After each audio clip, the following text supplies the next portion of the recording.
आप सभी का मेरे इस YouTube चैनल के अंदर स्वागत है। आज हम इस अध्याय के अंदर कक्षा 12 का चैप्टर नंबर 2 विलयन का डिस्कशन करेंगे, जिसका पार्ट 2 है ये। इसमें सबसे पहले हम मोललता के बारे में डिस्कशन करेंगे। मोललता, मोललता को हम स्मॉल m से प्रदर्शित करते हैं। किससे प्रदर्शित करते हैं? स्मॉल m से प्रदर्शित करते हैं। तो सबसे पहले तो इसकी परिभाषा क्या होगी उसकी बात करेंगे अपन। डेफिनेशन जो है वो क्या होगी इसकी? मोलरता और मोललता ये भार भार मात्रक है, और जो मोलरता है अपनी वो भार आयतन मात्रक है। ये वाली जो है वो ताप पर निर्भर नहीं करती है, जबकि मोलरता जो है वो ताप पर निर्भर करती है। ये क्वेश्चन कंपटीशन के अंदर भी पूछा जाता है। तो पहले अपन इसकी परिभाषा देखेंगे। तो परिभाषा में हम क्या कहेंगे? 1 किलोग्राम विलायक, 1 किलोग्राम विलायक कह दें या 1000 ग्राम विलायक कह दें, में घुले हुए विलय के मोलों की संख्या, विलय के मोलों की संख्या विलयन की मोललता कहलाती है। विलयन की क्या कहलाती है? मोललता कहलाती है। अब मेनली इसका फॉर्मूला क्या होगा, क्योंकि यहाँ से आंकिक प्रश्न पूछा जाता है। तो जब आंकिक प्रश्न पूछा जाएगा तो उसके लिए अपन को सूत्र इसका व्युत्पन्न करना होगा।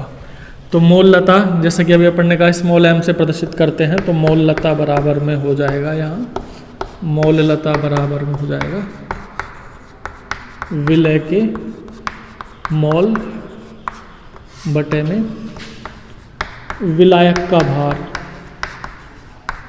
विलायक का भार किलोग्राम में होना चाहिए। ग्राम में रखेंगे तो 1000 का भाग दे देंगे, वो 1000 ऊपर चला जाएगा। तो सिंबल से रिप्रेजेंट करते हैं इसको। स्मॉल m कहते हैं विलय के भार। मोल को अपन ने, या पहले विलय के मोल निकालते हैं अपन। तो विलय के मोल निकालेंगे तो विलय के मोल बराबर में होता है विलय की ग्राम में मात्रा बटे में विलय का अणु भार। इसको यहाँ पिट करेंगे तो अपने पास में आएगा स्मॉल m बराबर में कैपिटल W ग्राम बटे में MW। यहाँ विलायक का जो भार है इसको कैपिटल W में रिप्रेजेंट कर देते हैं, और ये किलोग्राम में आएगा। ये किसके अंदर आएगा? किलोग्राम के अंदर आएगा। तो अब इसको अपन को ग्राम में कन्वर्ट करना है। तो ग्राम में कन्वर्ट करना है तो हमारे पास में हो जाएगा स्मॉल m बराबर में कैपिटल W ग्राम बटे में MW। कैपिटल W जैसे ही ग्राम में करोगे इसको तो इसके अंदर किसका भाग लग जाएगा? 1000 का भाग लग जाएगा। तो स्मॉल m बराबर में आ गया अपने पास कैपिटल W ग्राम बटे में MW इंटू कैपिटल W, ये ग्राम में, और ये 1000 ऊपर चला जाएगा। ये अपने पास में किसका फॉर्मूला आ गया? मोललता का फॉर्मूला आ गया। ये अपने आंकिक प्रश्न के अंदर मदद करेगा अपनी। तो ये अपन को ध्यान रखना है, ठीक है। तो ये अपना मोललता हो गया। मोलरता पहले वीडियो में देख लिया था। अब अपन इसके बाद में नेक्स्ट जो है अपना मोललता के बाद में अपन बात करते हैं मोल प्रभाज की। किसकी बात करते हैं अपन? मोल प्रभाज की बात करते हैं। मोल प्रभाज कहें, मोल अंश कहें, मोल भिन्न कहें, अंग्रेजी में मोल फ्रैक्शन कहते हैं इसको। इसको x से रिप्रेजेंट करते हैं अपन। किससे रिप्रेजेंट करते हैं? x से रिप्रेजेंट करते हैं। ये भी एक सांद्रता की इकाइयों का इंपॉर्टेंट पद है। अब जब किसी भी विलयन के अपन मोल भिन्न निकालेंगे, तो मोल भिन्न निकालने के लिए तो मोल भिन्न का जो सीधा सा फॉर्मूला होता है कि मोल भिन्न बराबर में अवयव के मोल बटे में कुल मोल विलयन के कुल मोल। अब हम ये मान लेते हैं कि कोई भी जो विलयन है दो अवयवों से मिलकर बना हुआ है। मान लीजिएगा कि कोई भी जो विलयन है, द्विअंगी विलयन है अपना, मान लीजिएगा कितने अवयवों से मिलकर बना है, एक तो ए और एक बी से मिलकर बना हुआ है, ये अपन ने मान लिया। तो दो अवयवों से मिलकर बना हुआ है, तो अपन अवयव एक के मोल की बात करें, अवयव एक के मोल क्या हो जाएगा हमारे पास Na, अवयव बी के मोल, बी के मोल बराबर में हो जाएगा Nb। अब हमको एक की मोल भिन्न निकालनी है, तो एक की मोल भिन्न निकालनी है, तो दिस मीन्स अपन क्या कहेंगे XA। तो जिसकी भी मोल भिन्न या मोल अंश अपन को निकालना है तो उस अवयव के मोल लिखने अपन को, तो एक की मोल भिन्न निकालनी है तो एक के मोल बटे Na बटे में कुल मोल। अब चूंकि अपन को पता है ये विलयन दो अवयवों से मिलकर बना है, तो एक ये अवयव है एक ये अवयव है, तो कुल मोल कितने हो जाएंगे अपने पास में Na प्लस में Nb। तो ये एक की मोल भिन्न हो गई। बी की मोल भिन्न निकालनी है तो XB बराबर में क्या हो जाएगा बी के मोल बटे में कुल मोल, Na प्लस में Nb हो जाएगा। ये तो दो का हो गया। अब यदि अपन ये मान लेते हैं कि कोई भी जो विलयन है वो तीन अवयवों से मिलकर बना हुआ है, कितने अवयवों से मिलकर बना हुआ है, तीन अवयवों से। विलयन जो है वो तीन अवयवों से मिलकर बना है, एक A एक B और एक C। एक के मोल कितने हो गए हमारे पास, एक के मोल हो गए Na, B के मोल हो गए Nb और C के मोल हो गए बराबर में Nc। तो अब x A की मोल भिन्न निकालनी है तो अपने पास क्या आ जाएगा Na बटे में Na प्लस में Nb प्लस में Nc। B की मोल भिन्न निकालनी है तो क्या हो जाएगा Nb B के मोल बटे में कुल मोल, अर्थात Na प्लस में Nb प्लस में Nc। C की मोल भिन्न निकालनी है तो Xc बराबर में हो जाएगा Nc बटे में Na प्लस में Nb प्लस में Nc। तो इसी प्रकार से हम ये कह सकते हैं कि ये तो दो अवयव हो गया, तीन अवयव हो गया, हो सकता है कि कोई और भी ज़्यादा अवयव हो, तो अपने पास में अपन मोल भिन्न का क्या कह सकते हैं कि x बराबर में जिसके भी निकालने हैं उसके Na के मोल, ठीक है ना, एक की निकालनी है तो एक के मोल, और प्लस में Na प्लस में Nb प्लस में Nc प्लस में डैश डैश कुल अवयव के कितने भी। तो ये अपने पास में यदि वो ज़्यादा अवयवों से मिलकर बना होगा तो ये भी हो जाएगा। दूसरी चीज़ इसमें एक इम्पॉर्टेंट बात यह है कि पूरा जो विलयन है वो चाहे वो कितने ही अवयवों से मिलकर बना हो, सभी अवयवों की यदि मोल भिन्न को जोड़ दिया जाए, तो जैसे मान लीजिएगा कि अपन कहें कि XA प्लस में XB प्लस में तीन अवयव से मिलकर बना है तो XC, तीनों की मोल भिन्न को जोड़ दिया जाए तो इन सभी की मोल भिन्न का योग कितना आएगा, एक आएगा। ये तो तीन से बना हुआ है। यदि कोई भी दो से बना हो तो फिर क्या आएगा XA प्लस में XB बराबर में 1 आ जाएगा, ठीक है ना। अब यदि हम किसी एक अवयव की मोल भिन्न निकाल लेते हैं तो दूसरे के लिए अपन को फॉर्मूले लगाने की आवश्यकता नहीं है, बाय द वे अपन को XA की ज्ञात है और XB की निकालनी है, तो XB इज इक्वल टू क्या हो जाएगा 1 माइनस XA, ये कर देंगे। तो ये सांद्रता की जो पद है हमारा उसके अंदर दूसरा जो है हमारा ये हो गया मोल प्रभाज कहें या मोल भिन्न कहें। तो अब हम अगला जो सांद्रता की जो पद है हमारी इस NCERT की बुक के अंदर वो है नॉर्मलता। अब हम उस नॉर्मलता की बात करेंगे, तो वो जो नॉर्मलता है वो भी इम्पॉर्टेंट पद है। तो नॉर्मलता अगला जो पद हो गया हमारे पास में नॉर्मलता कहेंगे, नॉर्मेलिटी कहेंगे इसको अंग्रेजी के अंदर, कैपिटल N से रिप्रेजेंट करेंगे। तो अभी हमने मोलता की बात की थी, लास्ट वीडियो में मोलरता की बात की थी, अब नॉर्मलता की। तो इसकी परिभाषा भी यही हो जाएगी। पहले परिभाषा की यदि अपन बात करें इसकी डेफिनेशन की, तो परिभाषा क्या होगी, वही 1 लीटर विलयन में घुले हुए ग्राम तुल्यांक की संख्या, विलयन की नॉर्मलता कहलाती है। विलयन की क्या कहलाती है? नॉर्मलता कहलाती है। 1 लीटर विलयन में घुले हुए विलय के ग्राम तुल्यांकों की संख्या विलयन की क्या कहलाती है? नॉर्मलता कहलाती है। तो वही फॉर्मूला अपन को यहाँ पे इसका भी निकालना है। तो नॉर्मलता बराबर में हो जाएगा विलय के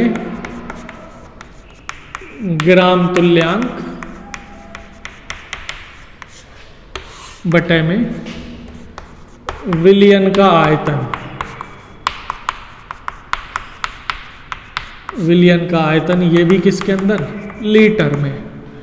अब विलय के ग्राम तुल्यांक है अपने पास में, तो ये जो ग्राम तुल्यांक है वो कैसे निकालते हैं अपन? तो जैसे मोलरता में यहाँ मोल आया था और इसमें क्या आ रहा है? ग्राम तुल्यांक आ रहा है। तो ग्राम तुल्यांक अपन कैसे निकालेंगे? तो ग्राम तुल्यांक होगा विलय की ग्राम में मात्रा बटे में तुल्यांकी भार आ जाएगा। यहाँ पे तुल्यांकी भार का मतलब इक्वलेंट वेट कहेंगे इसको। तो ग्राम तुल्यांक को जब इसको अपन सिंबल में रिप्रेजेंट करेंगे तो ये हो जाएगा अपने पास W ग्राम बटे तुल्यांकी भार को कहेंगे अपन EW, इक्वलेंट वेट। तो नॉर्मेलिटी का जब अपन फॉर्मूला बनाएंगे तो नॉर्मेलिटी बराबर में क्या हो जाएगा? W ग्राम, ग्राम तुल्यांक की जगह ये रख देंगे, बटे EW इंटू V लीटर। अब इसी लीटर को यदि अपन को ml में कन्वर्ट करना है तो अपने पास नॉर्मेलिटी बराबर में क्या आ जाएगा? ग्राम तुल्यांक बटे में EW इंटू VML और यहाँ 1000 का भाग दे देंगे अपन।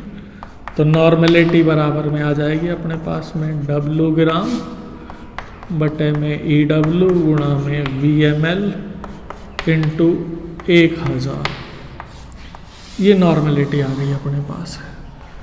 तो यहाँ तुल्यांकी भार आ गया।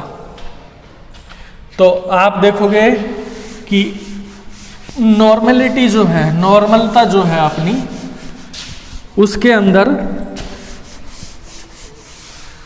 ये वाला फॉर्मूला है अपना। अब मोलरता और नॉर्मलता में संबंध देखते हैं तो अपन लिखे कि मोलरता का फॉर्मूला देखा था अपन ने क्या? W ग्राम इंटू 1000 बटे में मोलरता का होता है MW इंटू VML। अब नॉर्मेलिटी का होता है अपना ये जो अभी लिखा हुआ है अपन ने W ग्राम इंटू 1000 बटे में EW इंटू VML।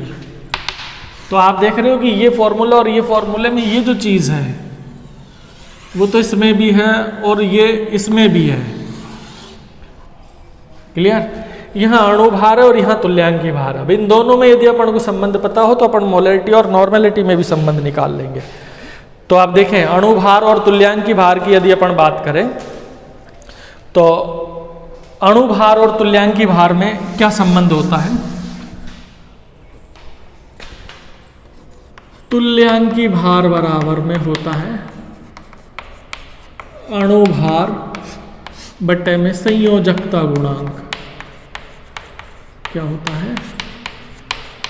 संयोजकता गुणांक या इक्वलेंट वेट बराबर में मॉलिक्यूलर वेट। संयोजकता गुणांक को अंग्रेजी में कहेंगे वैलेंसी फैक्टर VF। ये संबंध आ गया।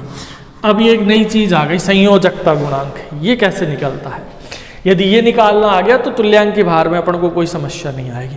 अणु भार तो आप सभी को पता है कि कोई भी सूत्र यदि अपन को दे दिया गया तो उसके अंदर जो भी परमाणु हो उन सभी के परमाणु भारों को अपन जोड़ दें तो वो उसका अणु भार होता है। जैसे फॉर एग्जांपल अपन ने CO2 लिखा तो कार्बन का 12 होता है, एक ऑक्सीजन का 16 होता है, 2 का 32 हो गया, तो ये 44। ये तो अणु भार आ गया। अब अपन को तुल्यांकी भार निकालना है। तो अब आप देखिएगा यहाँ पे यदि वैलेंसी फैक्टर का मान, वैलेंसी फैक्टर का मान यदि कितना हो जाए? 1 हो जाए। कितना हो जाए? 1 हो जाए तो EW जो है वो किसके बराबर होगा? MW के। मतलब यदि किसी भी यौगिक का वैलेंसी फैक्टर 1 होता है तो उसका जो अणु भार होता है वही उसका तुल्यांकी भार होता है। तो अब अपन को वैलेंसी फैक्टर का पता करना है कि वो कैसे पता किया जाए। तो देखिए वैलेंसी फैक्टर पता करने के लिए यदि कोई अपन को आयन दे दिया जाए, क्या दे दिया जाए, आयन दे दिया जाए, तो जैसे आयन दे दिया अपन को Cu+2 है, Ag+ है 1 है, Zn+2 है, Al+3 है, आयन का पूछ रहा है आपसे। ये तो धनायन लिखे मैंने, ऋण आयन जैसे दे दिया SO4-2 दे दिया, ठीक है, NO3- दे दिया, ठीक है, PO4-3 दे दिया। तो इन आयन की बात करें तो इन आयन के ऊपर जो आपको आवेश दिखाई दे रहा है वही उसका संयोजकता गुणांक होता है। यदि कोई आपको अम्ल दे दिया जाए, तो कोई भी अम्ल जितने H+ त्याग सकता है तो वो उसकी क्षारकता कहलाती है। तो जैसे HCl की बात करें अपन, ये एक H+ त्याग सकता है तो इसका वैलेंसी फैक्टर अर्थात संयोजकता गुणांक 1 होगा। H2SO4 की बात करें तो ये 2 त्याग सकता है तो इसका कितना हो जाएगा, 2 हो जाएगा। क्षार की बात करें अपन, किसकी बात करें, क्षार की, तो क्षार में क्षार की अम्लता होगी। तो जैसे NaOH लिखा अपन ने, ये एक OH त्याग सकता है तो इसका संयोजकता गुणांक 1 हो जाएगा। CaOH का होल ट्वाइस लिखा मैंने, ये 2 OH त्याग सकता है तो इसका संयोजकता गुणांक कितना हो जाएगा, 2 हो जाएगा, ठीक है ना। तो मतलब आयन हो गया, अम्ल हो गया, क्षार हो गया। यदि आपको कोई लवण दे दे, कोई क्या दे दे, लवण दे दे, जैसे उसने आपको ZnSO4 दे दिया, तो अब लवण का संयोजकता गुणांक कैसे निकालेंगे अपन, तो जो भी लवण दिया हुआ है तो उसका आसान तरीका ये है कि आप उसको आयनों में तोड़ दें। तो Zn+2 और SO4-2 ये तोड़ दिया मैंने आयनों के अंदर।